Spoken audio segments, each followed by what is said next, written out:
네, 안녕하세요. 영화 미혹의 연출을 맡은 이안규라고 합니다. 새로운 삶을 꿈꾸는 범죄 조직의 실세 나현정과 그리고 그녀를 향한 마음 때문에 밑바닥부터 치고 올라와서 조직의 해결사를 맡은 임상훈, 그리고 그 둘 때문에 파멸의 위기에 맞닥뜨리는 최 검사와 얽히고 설킨 느와르 장르의 영화입니다. 제가 모든 장르들을 좋아하긴 하는데 느와르 장르 영화들을 보면서 아니 이 수많은 느와르 영화의 여자 인물들은 도대체 어디로 갔나.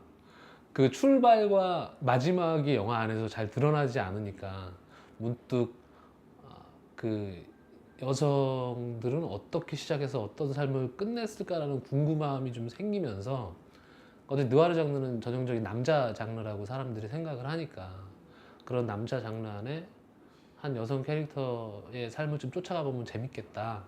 그런 장르 안에 여자를 가운데 놓고 이야기를 만들어 보면 어떨까. 되게 단순한 영화적인 그냥 접근이었던 것 같아요. 네.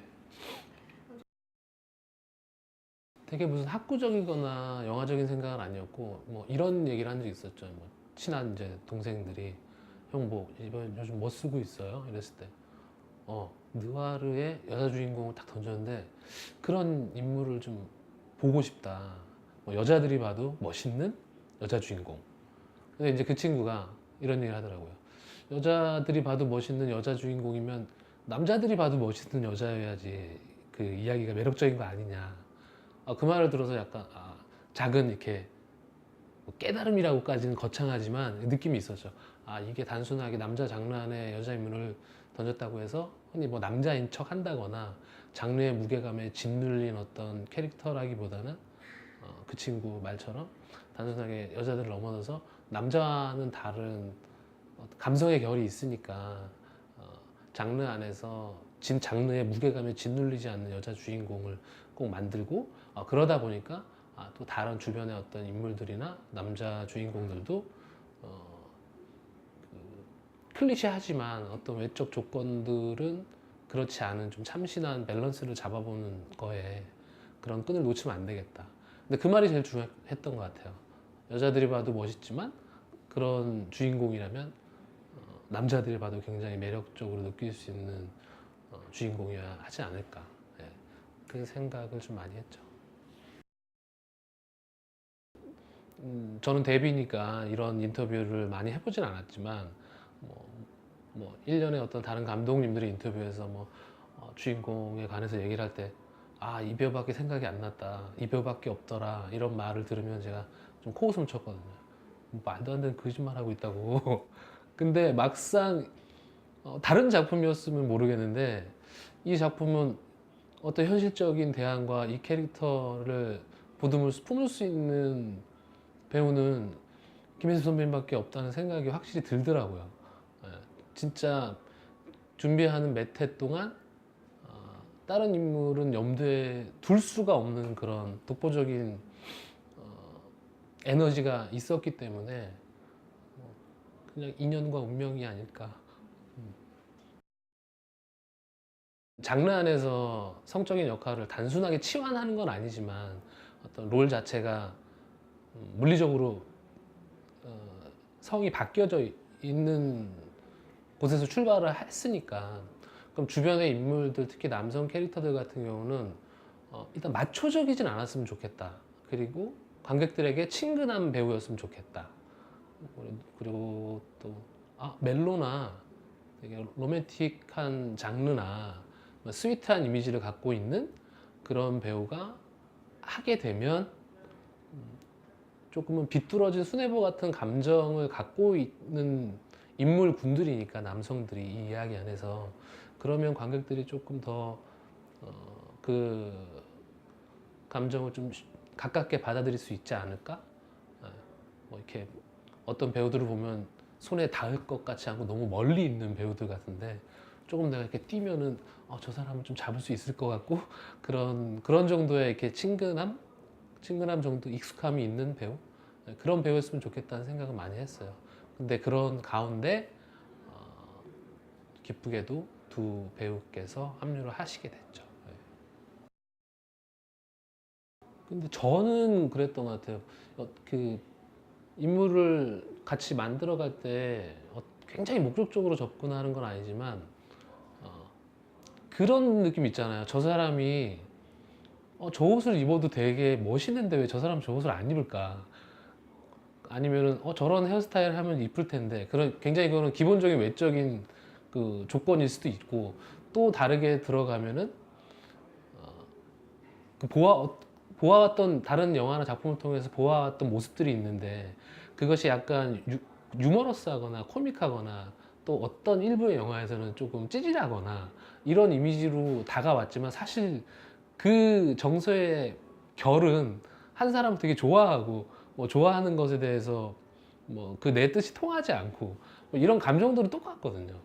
그리고 갖고 있는 이미지가 항상 사람들은 그런 게 있잖아요. 본인은 이 옷이 어색하고 내가 이런 말을 하고 게 어색하고 누군가에게 윙크하고 뭐 이런 게 어색하지만, 막상 남들이 볼 때는 그런 모습을 보고 싶은 궁금함, 그런 것들이 있었던 것 같고, 그런 게 관객들에게 친근하면서도 그런 게 소비되지 않은 연기자가 이성균 배우님이 아니실까. 어, 그 헤어 같은 경우는 저도 사실은 살짝 놀랐는데, 김혜수 배우님께서는 워낙 그 긴 세월 동안 패션 어떤 스타일의 아이콘이시잖아요. 근데 그러면서 이분이 하지 않았던 뭔가 머리를 보고 싶다, 이런 욕망에 며칠 뭐 이미지들을 찾아봤는데 정말 다양한 스타일들을 하셨더라고요. 그렇다고 뭐 삭발을 할 수는 없겠고 조심스러워 하고 있는 와중에 이제 한 서너 개의 레퍼런스를 보여주셨는데, 그 안에 지금의 스타일과 같은 유일한 반삭 헤어가 있더라고요. 그래서 옳다구나 하고 이걸로 하시죠. 전 너무 좋습니다. 이렇게 해서 어느 정도 인물의 외적 구현에 대한 공감대는 있지 않았나. 그리고 그 수많은 레퍼런스 거의 90% 이상 혜수 선배님의 아이디어였고, 저는 베리에이션만 하면 되니까 그런 부분에서 되게 무난했던 것 같아요. 예. 그래서 뭐 저는 하도 많이 봐서 모르겠지만 이렇게 낯설게 접하시는 분들은 신선하다 이렇게 느껴주시는 것 같고,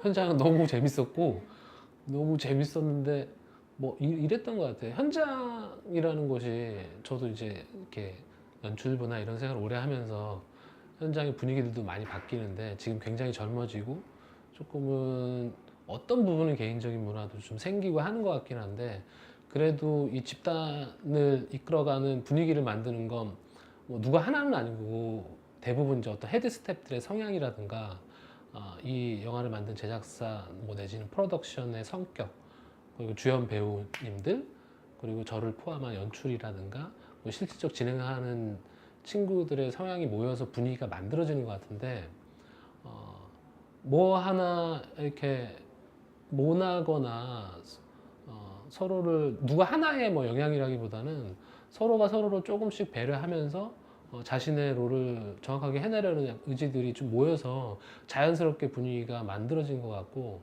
그리고 워낙 스태프들이나 배우분들도 그렇지만 스태프들도 워낙 베테랑 스태프들이라 뭐 저만 잘하면 되는 분위기였기 때문에 저는 그냥 오케이 열심히 내려고, 그래서 분위기가 좋았던 것 같아요. 예.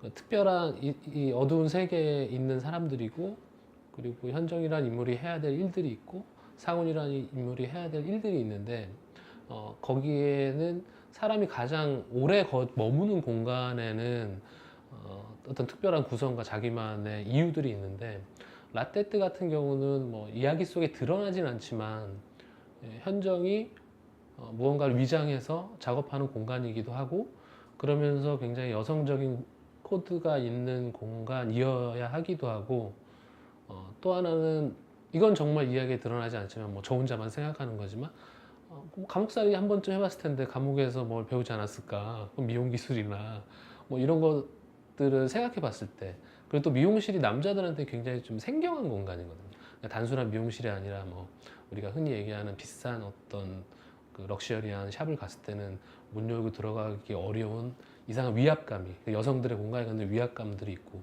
그리고 그 안에 있는 것들은 굉장히 섬세한 것들이지만 좀 위험한 것들도 많고 그러면서 그런 기능들을 다 가져갈 수 있는 공간이 뭘까 생각했을 때 그리고 또 인물이 그런 조금 뭐 파격적이라고 할 수 있거나 그렇게 멋들어지게 입을 수 있는 어떤 인물상을 생각해 봤을 때는 어떤 뷰티샵이라는 위장된 공간에서 좀 큰 자기만의 공간을 갖고 있는 그런 인물이면 좋겠다. 그리고 그런 공간이 갖는 뭐 낯섦도 있지 않을까 하는 생각에 미용실, 뷰티샵이라는 공간을 이제 생각해내게 된 거고 사원 같은 경우는 뭐 기본적으로 접근했을 때 버려진 사람, 뭐 흔히 얘기하면 잠깐 드러나지만 뭐 고아라는 설정을 갖고 있는데 그게 아주 잠깐 드러나지만 고아라는 설정을 갖고 있을 때 어떤 동물과의 연대 같은 것들도 있을 거라는 생각이 들었어요. 정줄 구석이 있어야 되고 영화에서는 편집이 됐지만 짧은 컷 중에 하나가 뭐 개농장에 그 사람을 위해하러 들어가기 전에 아주 조그만 강아지를 보면서 밝은 표정으로 뭐 이렇게 쭈쭈쭈쭈 하는 장면이 있는데 그런 것처럼 그런 동질감 어린 버려진 아이들이 많은 유기견들이 많은 곳에 무의식적인 편안함이 있을 수 있겠다. 그리고 편안하지만 그게 영화에서 느껴지지 않지만 어떤 냄새도 나고 그 안에서 지저분한 일도 해야 되고 그리고 지저분한 일도 처리도 해야 되고 하지만 혼자 좀 편하게 있을 수 있는 공간은 거기밖에 없고 그런 곳에서 좀 개에서 출발했던 것 같아요. 예, 버려진 개들이 있고 그리고 또 어떤 살인이나 그런 시신의 뭐 어떤 뒤처리 같은 것들을 물리적으로도 좀 감출 수 있는 멀리 떨어진 곳 그런 기능적인 것들이 합쳐져서 그런 공간이 탄생하지 않았나 이런 생각이 듭니다. 저도 얘기하시고 질문지 보고 한 건데 네, 좁은 공간인가? 막 이렇게 생각했을 때 그렇게 이 액션을 좁은 데서만 해야지? 이런 생각을 했던 건 아닌데 그 움직이는 동선 안에서 액션 디자인들을 하다 보니까 뭐 말씀하신 것처럼 그렇게 됐구나 라는 것도 사실 있어요. 근데 그 왜 그랬을까를 한번 생각해 볼 때가 있거든요. 영화 만들 때 의식적으로 만드는 것도 있지만 사람이 무의식이라는 것도 이제 무신할 수 없으니까. 근데 가만히 생각해 보면은 이 인물들 모두가 사실은 새로운 삶을 꿈꾸는 건데 새로운 삶을 꿈꾼다는 건 지금에서 좀 벗어나고 싶다는 거고 근데 지금에서 벗어나고 싶은데 어딘가에 갇혀 있고 갇혀 있는 곳에서 발버둥 치다 보면 답답하고 힘들고 또 그곳을 벗어나서 보면 또 다른 위기가 기다리고 있고 뭔가 그런 구성들이 자연스럽게 그렇게 느껴지게 되지 않았나. 뭐 김 회장의 차안 액션 같은 경우도 그렇고 뭐 현정이 공무원한테 잡혀서 버스에 갇혀 있어서 버스가 뒤집어지고 그리고 그 버스 앞을 지나가지 못하는 상황들도 그렇고 그리고 뭐 마지막 라떼드 같은 경우도 그렇고 그리고 또 이게 무언가 달리면서 하는 액션이 아니라 누군가를 찾아가고 여기서 탈출해서 누군가를 만나러 가고 다들 용무들이 있기 때문에 어딘가를 벗어나야 한다는 게 기본적인 동선이 되다 보니까 어딘가에 가둬놓게 되고 갇혀있게 되고 자연스럽게 그렇게 된 게 아닌가. 근데 그걸 생각해 보면 모든 인물들이 어쨌든 여기서 이 삶을 좀 정리하고 싶고 벗어나고 싶은 욕구들과 욕망들이 있으니까 그렇게 디자인되어지지 않았나 하는 생각이 듭니다. 근데 정말 없었어요. 네, 촬영할 때 없었어요. 근데 촬영할 때는 그냥 뭐 찍느라 정신이 없어갖고 찍느라 정신이 없어서 그냥 번개불에 콩고 먹듯이 열심히 찍었던 것 같아요. 저희 직원분이 현장에 갔는데 너무 추웠다고 하시더라고요. 언제 오셨는데 언제? 그때 그 전기토 그때 제일 추운 날이었는데. 그래요? 네. 제일 추운 날이어서 원래 그때 그 현정이 액션할 때 저는 맨발로 하기를 원했거든요. 맨발로 하기 원했는데 워낙 의상도 짧고 뭐 그런 상황이라 너무 추워서 저절로 빨리빨리 찍을 수밖에 없는. 네. 그래서 맨발 액션을 하고 싶었으나 도저히 이게 아무리 영화라지만 도저히 그 추위에서 맨발로 액션을 했다가 동상에 걸려서 다음 촬영에 지장이 있겠다 뭐 이런 생각을 했었죠. 그쵸. 뭐 하나하나 뭐 다 아쉬우면서도 애착이 가기도 하고 뭐 이런데 어떤 장면을 꼽아야 된다면은 그 현정이 수조에 갇힌 최 검사를 이렇게 시원한 욕 한마디를 하면서 쏘아 죽이는 장면이 있어요. 사실은 그게 뭐 그게 이 영화의 키 이미지였던 게 아닐까. 그런 한순간을 보고 싶어서 영화를 시작했던 거 아닐까 하는 생각이 들고, 실제로 촬영 현장에서도 엄청 여러 번 대사를 하는데 이게 제가 오케이를 잘 내는 편인데 오케이가 잘 나지 않더라고요. 그리고 훗이 녹음할 때도 정말 거짓말이 아니고 한 100번 했던 것 같아요. 그 대사 하나를. 그 장면이 이 영화의 출발선상이니까 그 장면이 너무 좋아요. 이렇다기보다 그 순간을 이렇게 방점을 어느 저 지점을 찍어놓고 이 이야기를 만들어간 거 아닌가 이런 생각은 들더라고요. 볼 때마다 저는 기분이 좋아요. 그 장면 볼 때. 저도 욕을 잘 못하는데 누군가에게 정말 참았던 욕을 할 때 어떤 시원한 쾌감 같은 게 있잖아요. 그런 거 있지 않나? 네. 최근에 뭐 여성을 중심으로 한 이야기들이 많이 나오긴 했지만 그래도 조금은 더 클래식한 여배우 중심의 장르 영화, 그 안에서 이제 여성 캐릭터가 보여줄 수 있는 어떤 섬세함들이 좀 있을 것 같고요. 그리고 김혜수, 이성균, 이희준 세 배우의 명연기를 볼 수 있는 그리고 거기에 곁들여서 적절한 액션도 가미돼 있고요. 그리고 뭐 영화를 만들면서 이런 생각을 했거든요. 영화를 보고 나와서 그냥 선선한 바람이 좀 불면 옷깃 한번 싹 세우고 영화에서 봤던 대사 한마디 그냥 살짝 재미삼아 따라해 볼 수 있는 그런 영화, 그런 영화가 될 수 있으면 좋지 않을까 하는 생각입니다. 이거 정말 이게 제일 어렵더라고요. 생각하다가 미혹은 특별하다.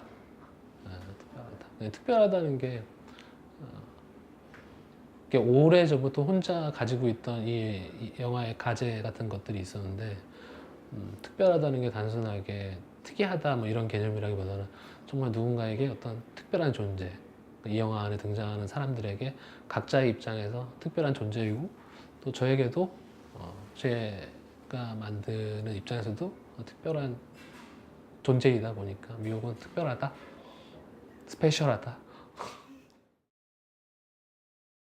형식적으로 들리실 수는 있겠지만 뭐 시원하면서도 섭섭하고요. 뭐 어떤 부분 걱정되기도 하고 어떤 부분 담담하기도 하고 뭐 다양한 감정들이 있지만 뭐 혼자 좀 추스르고 있고, 이게 다 키운 자식 유학 보내는 기분 같은, 배 타고 떠나는, 잘 살아라 하면서 많은 사람들한테 좀 사랑받았으면 좋겠고 관객분들에게도 어떻게 다가갈지 모르겠지만 늦가을 초겨울에 조금은 씁쓸한 마음과 함께 그 인물들의 감정들을 한번 살짝 같이 들여다보는 그런 영화였으면 좋겠습니다. 많이 봐주시면 감사하겠습니다. 미혹 화이팅!